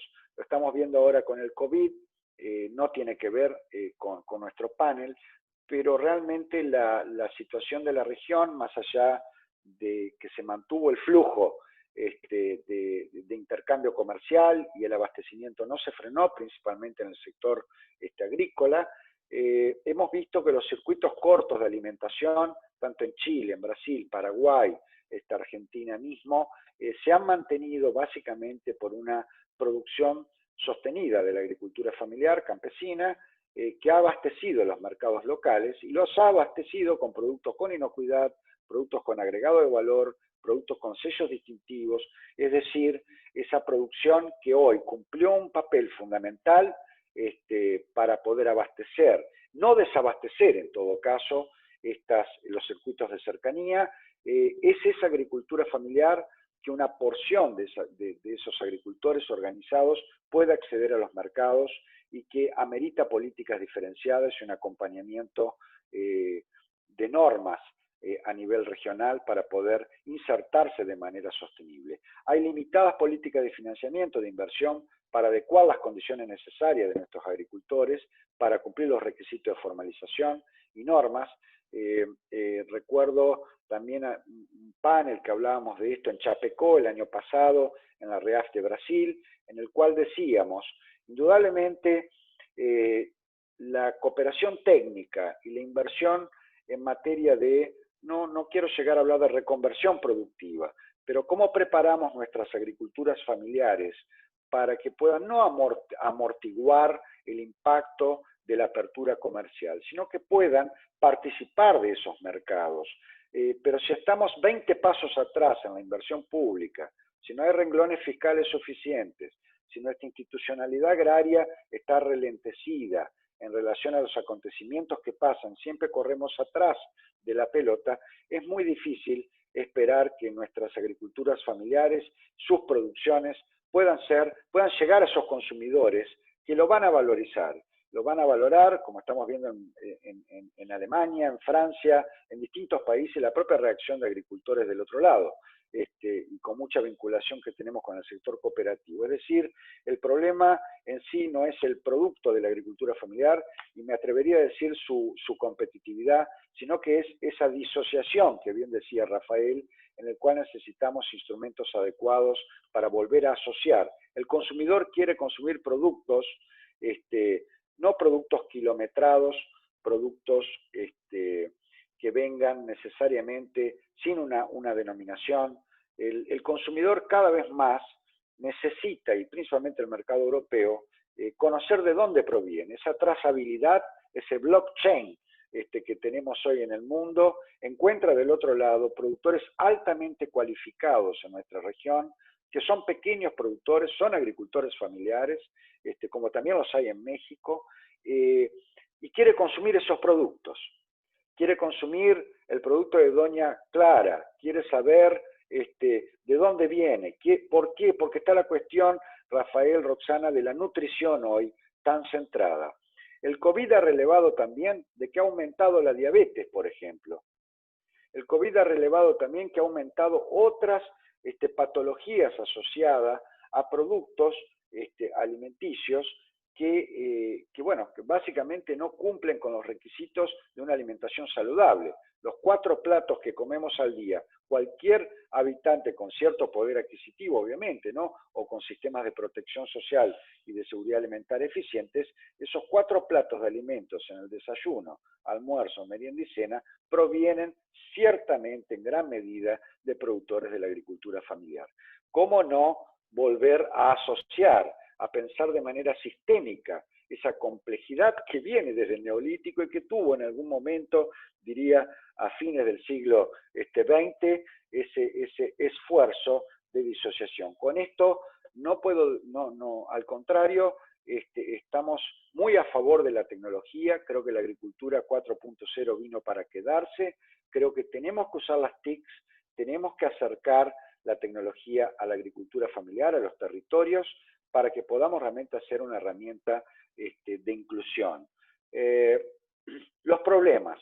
Uno de los mayores problemas encontrados no es tanto la inexistencia de políticas, ¿no?, sino la vigencia real. Esto que hablamos, las dotaciones presupuestarias declaradas son unas, las reales son otras, la efectividad, ¿no?, de la aplicación de esas políticas, la pertinencia, la oportunidad.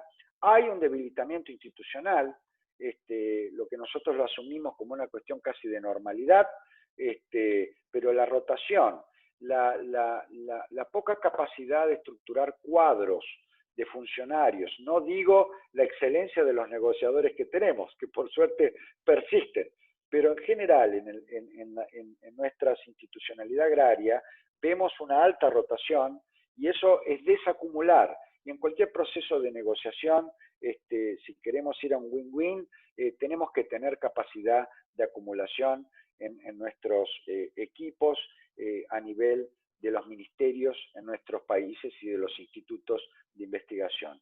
La falta de prioridad de la agricultura familiar y desarrollo de los territorios en los planes de inversión pública, ¿no? La vuelta a políticas sectoriales exclusivamente de mercado, y al mismo tiempo de las políticas compensatorias, pero en forma discoordinada, es lo que decíamos recién. Si vamos a hacer uso de la cooperación técnica y la transferencia tecnológica, si vamos a hacer uso de compensaciones, si vamos a hacer uso de esos instrumentos, es inevitable no preguntarnos, lo que bien decía Roxana, cuál es la tarea, qué no hemos hecho hasta ahora que nos impacte y es condición para el futuro. Creo que tenemos que pensar en un nuevo ciclo de políticas públicas que nos permita realmente trabajar de manera coordinada, y en esto sumo a la academia y el apoyo, el seguimiento que nos pueda dar legitimidad a cualquier proceso de inclusión comercial en el mundo. Bien, acá termino con esta presentación, solo una síntesis de 2 o 3 elementos que me parecen centrales que aprendí escuchando mucho también a Rafael y a Roxana. Lo primero es la visibilidad del sector, esta posibilidad que han dado de un tratamiento diferenciado para la agricultura familiar en el marco de lo que es la agricultura. Esto me parece que es central. Aplaudo esta decisión de poder destacar a la agricultura familiar campesina, que convive con otras agriculturas y todas son importantes. Este espacio está reunido de pequeños y medianos agricultores, tiene una vocación a trabajar con la juventud rural, que es la que hay que enamorar nuevamente enamorarla de lo agrícola, enamorarla de la posibilidad de vivir de la producción agropecuaria. Esta reunión se ha dedicado a trabajar fuertemente con la mujer rural, emprendedora, tratando inclusive con algunos países sellos de las mujeres productoras, como tenemos en Paraguay, como tenemos en Brasil, un destaque especial para los productos que vienen de organizaciones principalmente integradas por mujeres productoras. Hemos trabajado fuertemente la cuestión de la capacitación en torno a lo que es el protocolo de Nagoya, ABS y el acceso a beneficios.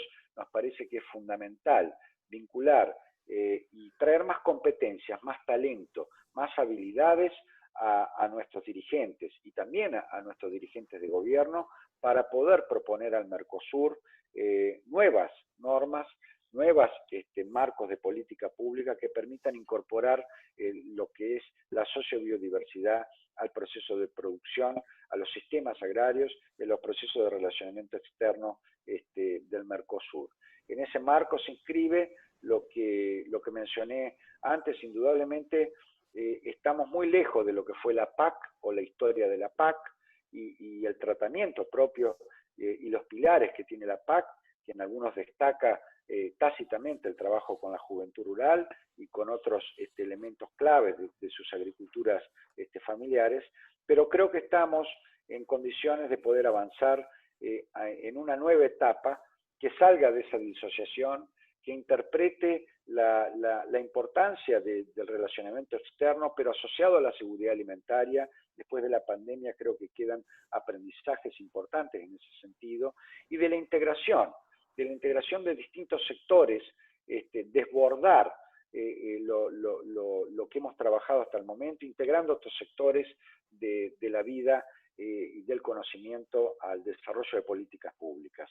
Es nuestra expectativa en este semestre en Uruguay integrar a centros de investigación, a poder trabajar más cercano en la formación de dirigentes en esta materia, en tener interlocutores con más expertise en la temática y de poder realmente auxiliar a nuestros gobiernos en materia de políticas públicas. Hay una tarea hacia adentro, tiene que ver con qué es lo que tenemos que hacer y no hemos hecho, que decía recién, que estamos a tiempo de hacer, y creo que es un elemento de desarrollo central, tanto las PI como las IG, más allá de trabajar tal vez con sectores más reducidos, es un elemento preponderante de desarrollo que pone en valor otra discusión que no hemos tenido hasta el momento, que es la importancia de esos signos distintivos, de esas características tan particulares que tiene la relación con la producción de los alimentos y que reconecta una forma y manera de producir en nuestra región, en una región única en el mundo, una capacidad asombrosa de producción de alimentos, nos reconecta con una posibilidad hacia el futuro. Y creo que esto queda muy, muy marcado después del COVID, donde tenemos cuesta arriba, más allá de todas las oportunidades de mercado, tenemos cuesta arriba una recuperación necesaria de toda la región y de recomposición de los impactos que nos va a dejar el COVID en la región.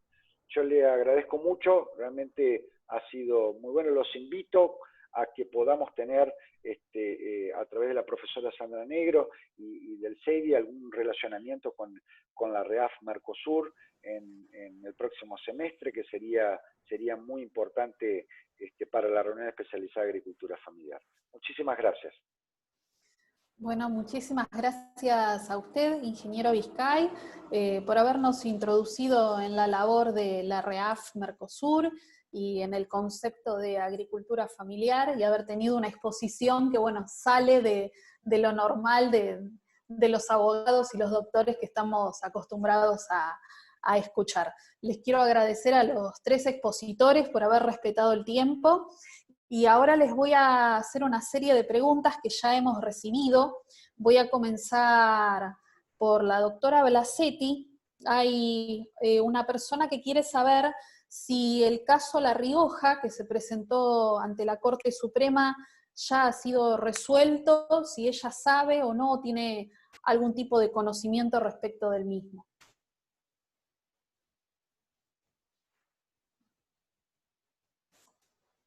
Está deshabilitado el micrófono. Ahí está. Ahí está. Bueno, muchísimas gracias a los expositores, he aprendido mucho. Con respecto al tema de La Rioja, sé que hubo un planteo del consorcio contra la resolución del INB que dispone, digamos, la indicación geográfica La Rioja. Con esto, dos reflexiones que me parecen muy importantes, además por lo que se viene por el acuerdo UE-Mercosur. Los consorcios son muy activos, litigan mucho, tratan de impedir el registro de marcas, tenemos varios casos, el registro en este caso de una IG. La Rioja es un clarísimo caso de homonimia. Voy a tratar de hablar desapasionadamente. Tengo entendido que la Corte rechaza el recurso extraordinario y no se expide sobre el fondo, pero básicamente el consorcio reclama la exclusividad de La Rioja, diciendo que, de la IG de La Rioja española, diciendo que confunde al consumidor.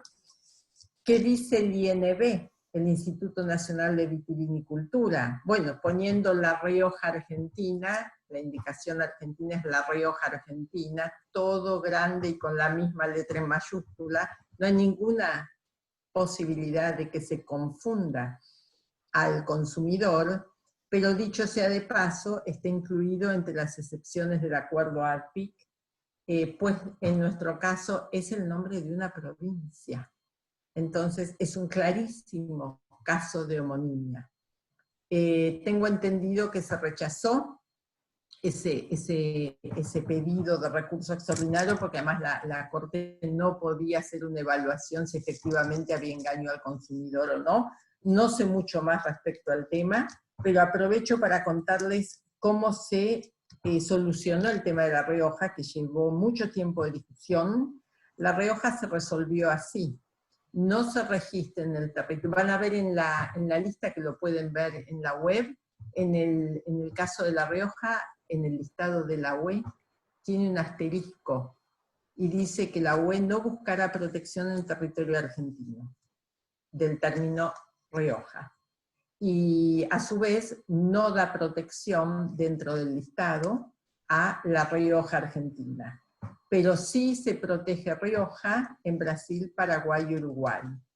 Y sí se protege La Rioja Argentina en Paraguay, Uruguay y Brasil. Con lo cual coexisten en los mercados no nativos de la, digamos, de la homonimia, pero no, se resguardan ambos mercados. Esto fue la solución que se encontró en cuanto al acuerdo. Muchas gracias. Bien, tengo otra pregunta para usted, doctora, no apague el micrófono. ¿Qué efectos tendrían las IG europeas reconocidas sobre el etiquetado de productos locales? ¿Hay plazos de transición? Sí, muchas gracias a quien haya hecho la pregunta. Hay una variedad de soluciones. Entonces, si hubiera algún ejemplo concreto, es más fácil expedirme sobre el ejemplo. Si no, las marcas no hay ningún efecto, las marcas van a continuar tal cual. Pongo un ejemplo. La marca Grana Pampeano, como marca, incluye la palabra grana. Grana no es una excepción para la Argentina, no se puede usar como genérico grana, pero la marca Grana Pampeano no tiene que cambiar su etiqueta y va a coexistir. Este es el ejemplo en cuanto a grana. Por ejemplo, en cuanto a las IG de vinos, champán, o Jerez u Oporto, si hay una marca que contenga la palabra Oporto, la puede seguir usando. Oporto como tipo de producto o champán como tipo de producto debe eliminarse de las etiquetas. Plazo. Los vinos tienen todos 7 años, champán tiene 10. Y después los quesos depende de los casos. Siempre que haya excepción se puede mantener la etiqueta. Cuando la obligación es abandonar, tienen un tiempo de phase out, que se llama, para abandonar el nombre, y en ese tiempo tienen que reetiquetar. Así que efectivamente va a haber efectos, dependerá del caso y del producto. Gracias. No, gracias a usted, doctora. Ahora tengo una pregunta que puede ir dirigida al doctor Pérez o al ingeniero Vizcay. Soberanía sustentable, sostenible, ¿no debería ser la primera consigna en todo tratado en materia agrícola? Por ejemplo, evitando métodos de cultivo dañinos al suelo o pastoreo animal que trae aparejado desertización. No sé quién de los dos, si quieren habilitar los micrófonos. Rafael. Ok, sí es un problema, pero ese es un problema nacional, no es un problema que hace a los tratados internacionales. Es decir, tenemos que tener claro que en general cuando negociamos internacionalmente nos va mal. Como diría Lelutier, perdemos, perdemos, siempre perdemos. Es decir, cuando la negociación es entre un chico y un grande, gana el grande, siempre. David le ganó a Goliat porque a Goliat le dio un infarto, ¿no? Si no, hubiera ganado Goliat. Entonces, el problema son nuestros gobernantes y nuestros legisladores. Hay muchos temas que dependen de la presión de las corporaciones nacionales respecto al problema, digamos, a nuestros gobernantes. El tema, es decir, entonces, en las negociaciones internacionales se pueden establecer, es más, muchas veces en las negociaciones internacionales, en México hay un dicho que es no dan a tole con el dedo. Es decir, por ejemplo, en el TIRFA se hace un largo reconocimiento a los aportes históricos de las comunidades para generar las fitomejoras que se dieron en 10.000 años y que se logró los alimentos actuales. Se le hace un especial reconocimiento. Y luego dice, cada país tiene que retribuirle a sus agricultores. Es decir, de los olmecas a nuestros días, se pasó del teocitle, que era una pequeña plantita, a lo que hoy es el maíz, ¿no? Entonces dice, la humanidad le agradece a los agricultores mexicanos todo lo que hicieron, y que México les pague, si no le paga la humanidad, ¿no? Entonces, tenemos que ser muy cuidadosos en las negociaciones internacionales. Por un lado, cuando nos ofrecen cosas que no nos van a dar, en todos los tratados internacionales hay capítulos de cooperación. Cuando uno le pide a los países desarrollados que cooperen, dicen, bueno, pero lo que pasa es que eso que usted pide está patentado, y está patentado por el sector privado, y yo no me puedo meter con el sector privado. Entonces, pues, pueden poner cualquier cosa en cooperación porque no van a cumplir. Y lo mismo, entonces, pero también tenemos que tener claro que muchas disposiciones no podemos echarle la culpa a las corporaciones transnacionales. Por ejemplo, el problema de la desertificación, digamos, no es un problema de los tratados internacionales. Tiene que haber colaboración, tiene que haber cooperación, tiene que haber mecanismos, pero el problema es nacional. Bueno, no sé si era la pregunta, Lautaro. No, impecable, Rafael, es por ahí. Creo que también hay nosotros en este momento estamos en la década de la agricultura familiar de las Naciones Unidas. O sea, si uno ve cómo es la relación, ¿no? Tenemos Naciones Unidas con la FAO a la cabeza, tenemos varias resoluciones. Una es la 165 de los derechos de los campesinos y otras personas que trabajan en las zonas rurales. Es impecable, es reciente. La década de la agricultura familiar, pero después es como dice Rafael, ¿no? Los países son quienes, en definitiva, tienen la oportunidad de la aplicación de estas convenciones y de estas directrices. Está las directrices de gobernanza de la tierra para la resolución de conflictos, y la de derechos humanos, ¿no? Tiene que estar aquí también, porque en definitiva hoy también o en poco va a impactar el comercio.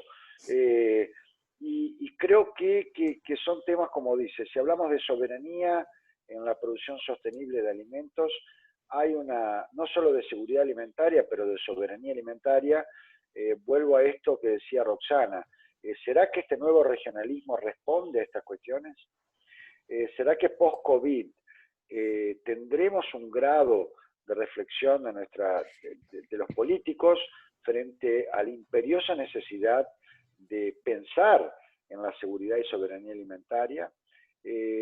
Pero digo esto desmarcándome y desdramatizando también sobre lo ideológico. Creo que hoy lo que queda en claro es que más allá de las cuestiones ideológicas, el tema de la seguridad y la soberanía alimentaria pensada a nivel territorial, a nivel del Mercosur, es un tema que está en el centro de la escena, ¿no? No le podemos achacar al péndulo el problema de la alimentación post-COVID, porque indudablemente nos pasa a todos, ¿no? Todos terminamos en el mismo lugar. Ahora, yo creo que indudablemente hay que repensar el tema de la sustentabilidad en la producción agropecuaria. Fíjense que Brasil es el país que más litros y más cantidades de agroquímicos se utiliza de toda la región. Está por fuera de las normas. La carga al sistema ambiental para tener una producción récord como tuvo ahora. Entonces, creo que estas cuestiones ya no van a ser solo subsumidas a discusiones en algún reducto dentro de sea la academia o sea algún sector de gobierno. Hoy pasa a ser una problemática de todos nuestros países. Espero, ojalá, tengamos oportunidad de seguir siendo competitivos, pero con sustentabilidad, y que podamos tener, inclusive al servicio, ¿no?, de la región, un nuevo ciclo de política. Bueno, voy a hacer una última pregunta, hay muchas más, pero la verdad es que se nos está acabando el tiempo.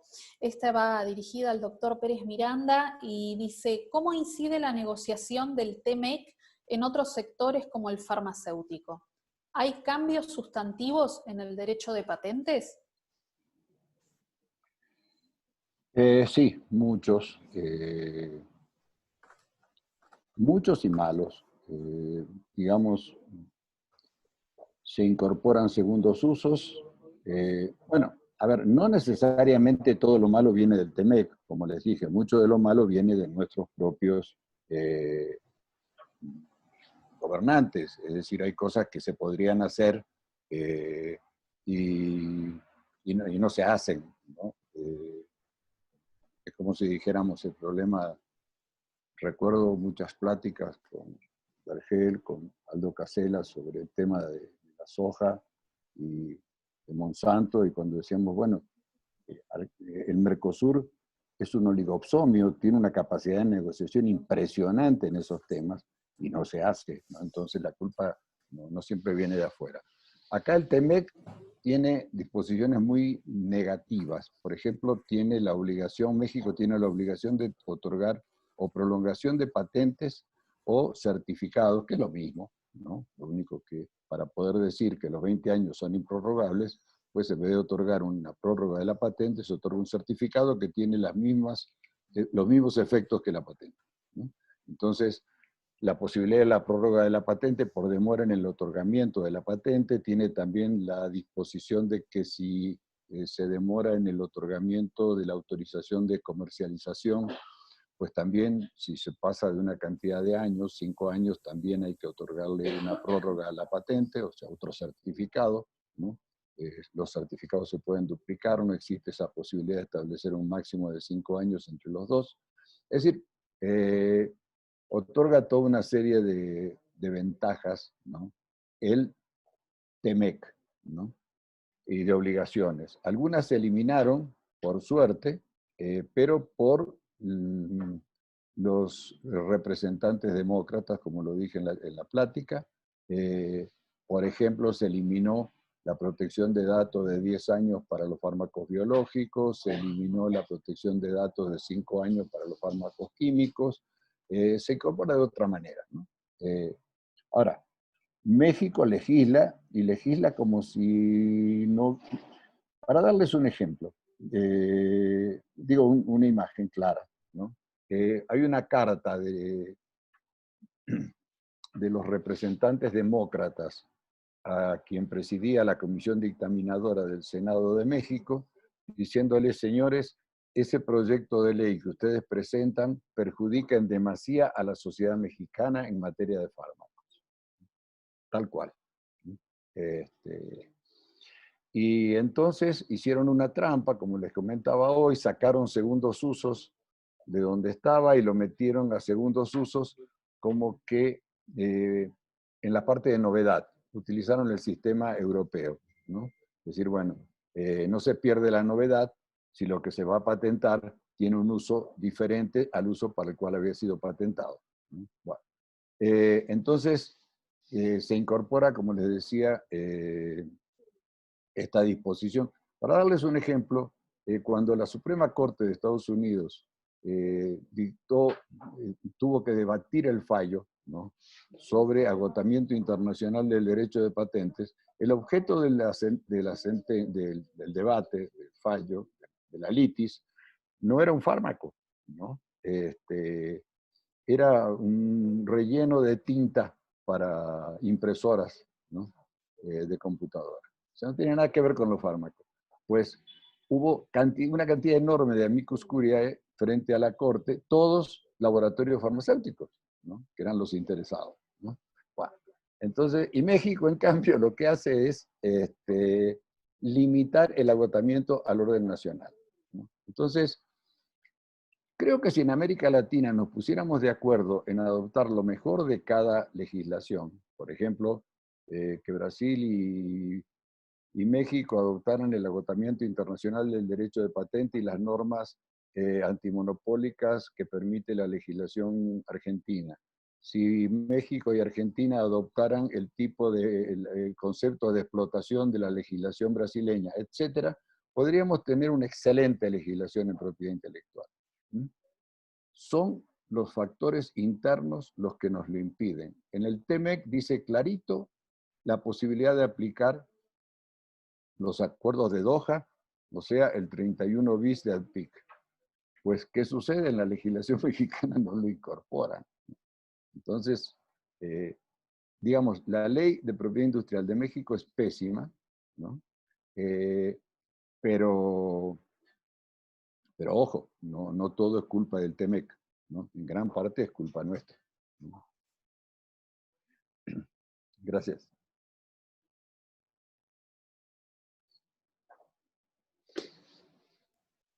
Muchísimas gracias a los tres expositores. Hay muchísimas preguntas, pero nos vamos a quedar sin tiempo y se va a cortar la comunicación. Así que vuelvo a agradecerles infinitamente por tal excelentes y concisas exposiciones que han dado.